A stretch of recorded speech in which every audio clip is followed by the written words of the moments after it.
movies where women are dealing with the traumatic death of a loved one in very, very, very different ways.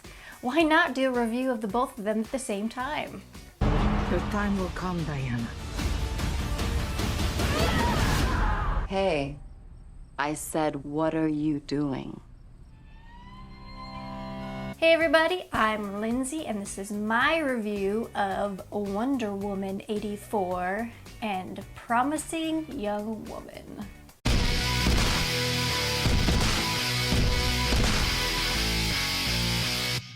I'm going to talk about Wonder Woman first, and then I'll talk about Promising Young Woman. I'll give my overall general thoughts on each one, and then we'll get into some spoiler territory, but I will warn you before we get into those spoilers, in case you haven't seen them yet. Wonder Woman 84 is out for streaming on HBO Max, but Promising Young Woman only released in theaters at this point. But let's get down to it. Wonder Woman 84. This movie was supposed to come out quite a while ago, but COVID-19 shut down the theaters, so every single movie that was supposed to come out this year just got pushed back and pushed back and pushed back. And finally HBO, or Warner Brothers is like, we're gonna put all our shit out on HBO Max next year. We're just gonna do it. We're gonna test this, see what happens. And Wonder Woman was the first big, huge movie to come out, and they released it on Christmas, both some in some theaters and on HBO Max. And it had a lot of people view it on HBO Max, but the drop off was quite significant after that first weekend. But anyways, let's talk about the movie itself. Basic storyline is, it's Wonder Woman in 1984. And she's working as an anthropologist at this museum, and also at this museum, Kristen Wiig's character, Barbara Minerva, is working as a gemologist kind of thing. She dabbles in some other areas, things like that. Pedro Pascal plays this wannabe like success guru. You know, I can make you a success. I can make you be the best person you can be. I can make you lots of money, shit like that. That was pretty much his character. Anything you dream of, you can have it. And they find this artifact that grants wishes. And through the course of the movie, more and more wishes are being given out, but it's the monkey's paw type of thing, where if you wish for something, something gets taken away from you. Chris Pine shows up, and I don't want to get into much more of the story beyond that, because then we're getting into huge spoiler territory. So I'll just give my overall thoughts on it, and then we'll talk about spoilers. My overall thoughts are, oh gosh, I enjoyed the movie. It was entertaining. I was entertained by this film. A lot of the special effects were pretty good. Some of the action scenes were good. I really liked the opening mall scene because we see her doing a lot more Wonder Woman-y things like she did in the comic books and the cartoons, like throwing her headpiece and stuff like that. I really liked her relationship with Kristen Wiig's character. I loved Kristen Wiig as Barbara Minerva, as Cheetah. I thought she did great. I wanted to see more of her. Get used to it. But overall, there was something lacking, something big lacking. I can't completely put my finger on it. Because I mean, in the first one they do this fish out of water thing. You know, she had never left the Mascaria, but Chris Pine's character is introducing her to all these things and making sure she's wearing the correct clothes for the time. And in this one, it's kind of the reverse, where he's the fish out of water. So she's putting him in the correct clothes and kind of introducing him to everything that's going on in 1984. You know what? I'm ready to go. I think we can do better. So that was a little, you know, nice dichotomy between the two films, where they kind of switched those roles for those two characters. I thought the acting was really good. I really liked Pedro Pascal. He did a very good job. Kristen Wiig did a very good job. Gal Gadot did a very good job too. But like I said, there was something missing, and I think it was particularly the action scenes. And this one was a little more campy and had more humor to it. I mean, the first one had some humor, but this one seemed to push it a little further, and some of it seemed out of place. They will never find us. I forgot to tell you. What? Radar. Will they shoot at us? In the first one, the no man's land scene like took my breath away. It was amazing. But there's no scene like that in this movie. Nothing took my breath away. And I think that was the big problem. There was just something missing that the first one had and the second one was missing. And I don't know if it was just the action scenes or some believability with some things that happened. Some things were rushed. Some things were drawn out a little too long, in my opinion. But overall, like I said, I was entertained by the film. And I think another big reason why a lot of people didn't like this movie is because we waited so long for it. And this was the first big release that we all got to see, so our hopes were very high and our expectations were very high. And this film just didn't meet them. I don't know if it could have met them. I don't know if any movie could have met them. But overall, I did enjoy it for what it was. I didn't hate it. I just had some problems with it. So now we're going to get into spoiler territory, where I'm going to go a little more in depth about what I did and did not like about it. So skip to this time code if you have not seen it. First thing, the fucking wishing stone thing. It wasn't bad, but it wasn't great. It's like he turns himself into the wishing stone, and that way he can choose what he takes from the person after they wish because of the monkey's paw thing. And then at the end, when he just gains access to whatever he wants, and he can broadcast around the world to every single person, and through that he can grant them wishes and take what he wants from every single person on the earth. The mechanisms for that, I mean, it didn't need to be completely explained. It just seemed a little, because before he'd have to touch them and grab them, so it didn't quite gel for me on that one. The answer is always more. I didn't think we needed to bring Chris Pine back. I understood that it needed to happen because she was still not over his death, and she was not living her life to the fullest because she was still pining over Chris Pine. Jokes. And she needed that character arc to where she was able to deal with it, she was able to accept it, she was able to move on, that he is gone and he's not coming back, and that she can still love him and also carry on with her life. So I understand that. It was a lot of character growth for her. The other thing that I had a huge problem with was I wanted the big villain to be Cheetah. Pedro Pascal did a great job, but I just wanted it to be Wonder Woman versus Cheetah. Like Barbara Minerva had found some like ancient necklace or something that imbued her with these powers, something like that. Because I loved the Cheetah scenes, I loved Kristen Wiig as Cheetah, and I wanted to see more of it. And I hated that she's not Cheetah anymore, because I want to see more Cheetah. Because they're complete nemesis in the comic books and the cartoon and stuff like that. Cheetah is Wonder Woman's big villain. So I want more of her. I wanted a lot more of Barbara Minerva Cheetah.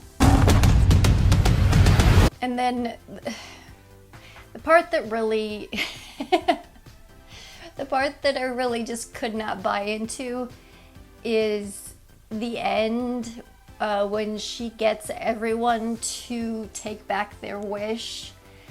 I understood it. It's this big coming together and stuff like that. I have two problems with this ending.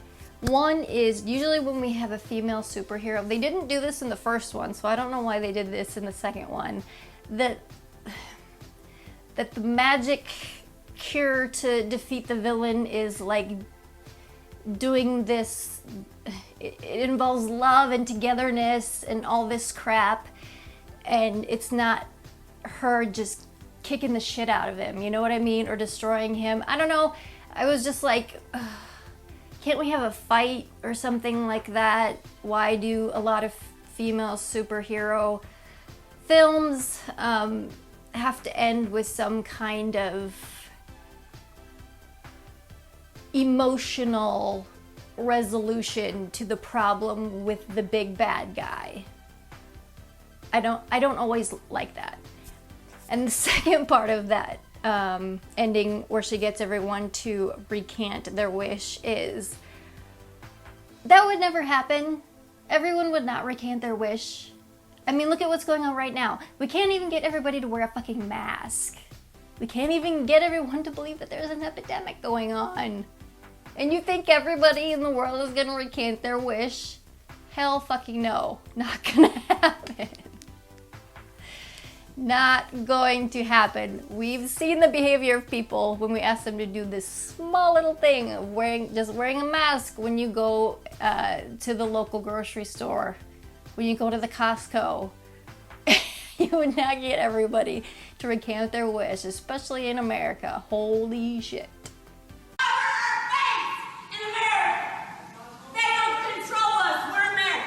But those are my final thoughts on Wonder Woman 84. Like I said, check it out on HBO Max. It's free. It's entertaining.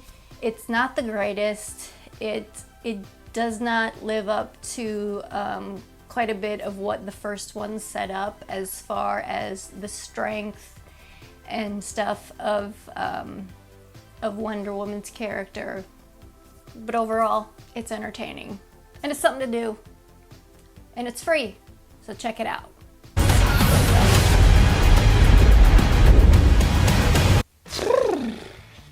All right, we are on to Promising Young Woman.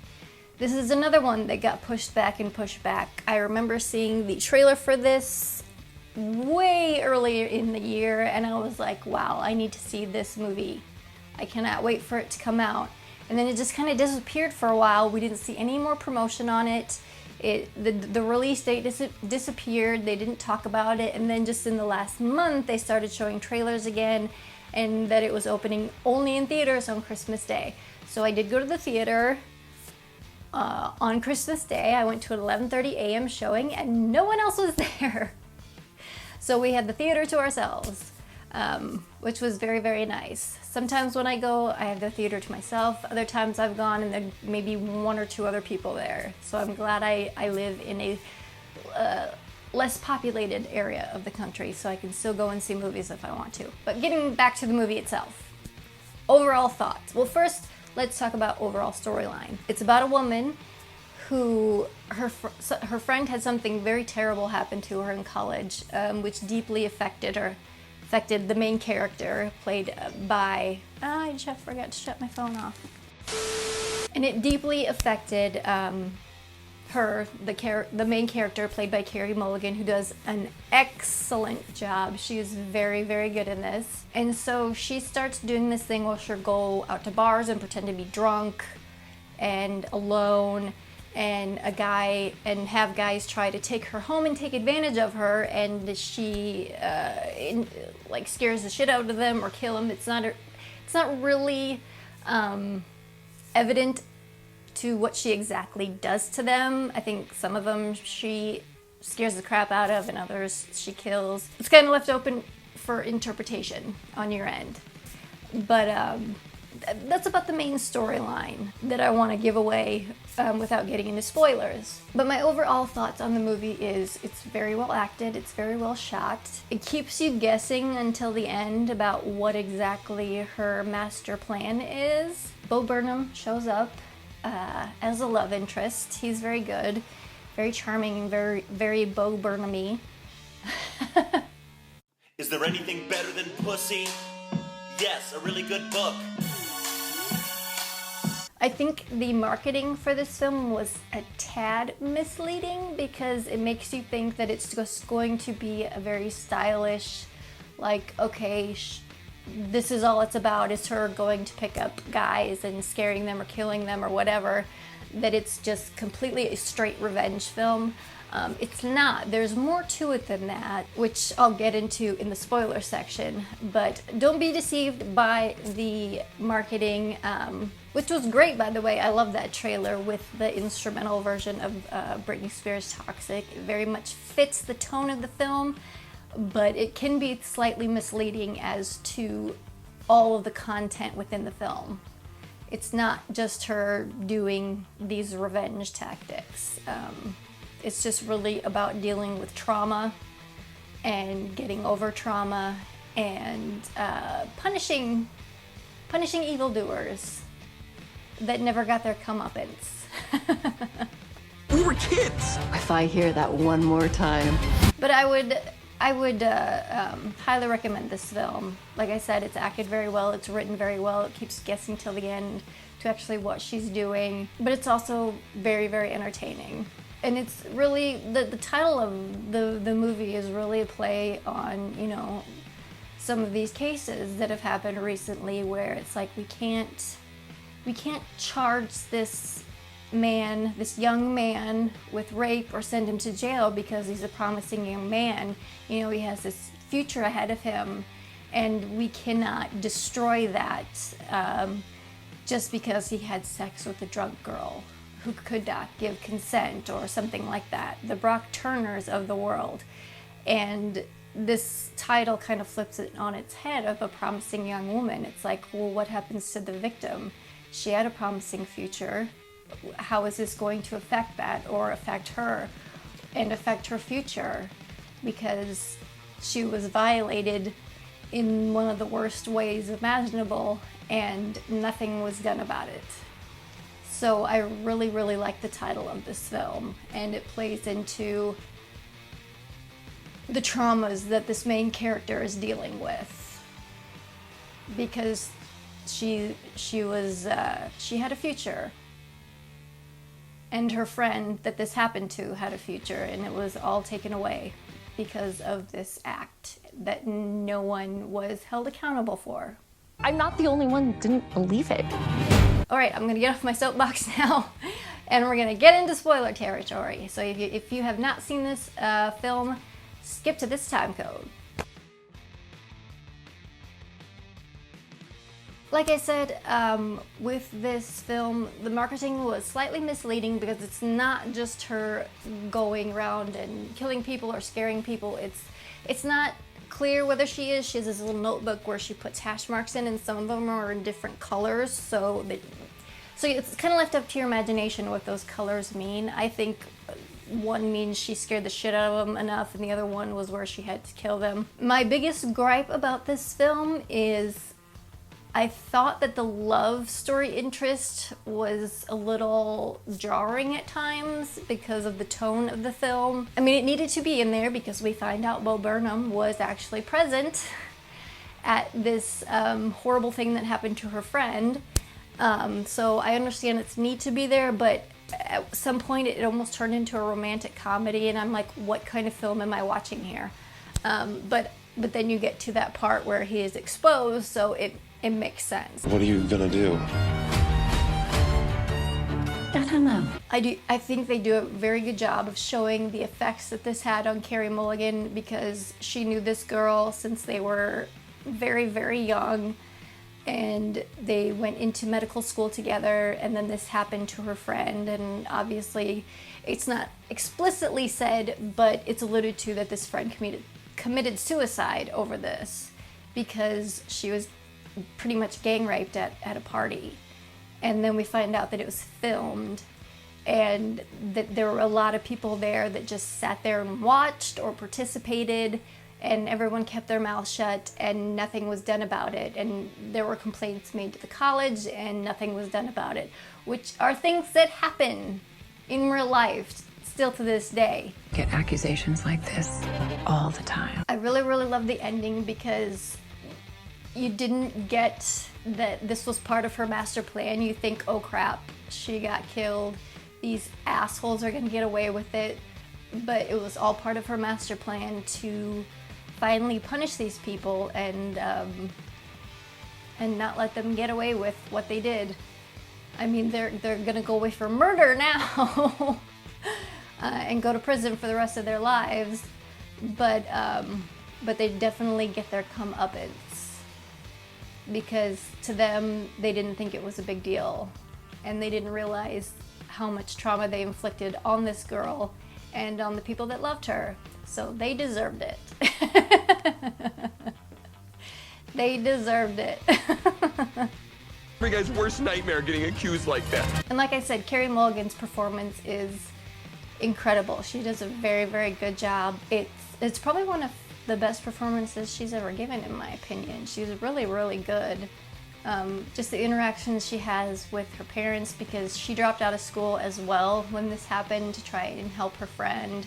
And she's like 28, almost 30, and she's living with her parents. She's working at a coffee shop. And when she was in college, when she was in medical school, she was like at the top of her class, and everyone's like, why did you drop out?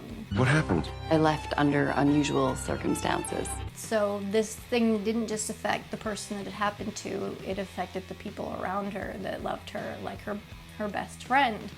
Her best friend gets the best revenge. And she makes sure that every single person that was involved and denied and refused to help in this situation makes sure that they know they fucked up. That is gonna do it for this review, these reviews. I hope you liked them. If you have any opinions on either of these movies, please put it below in the comments. I'd love to hear about it, especially your thoughts on Wonder Woman, because I know there's a lot of people out there that really loved it, and I know there was a lot of people out there that really hated it.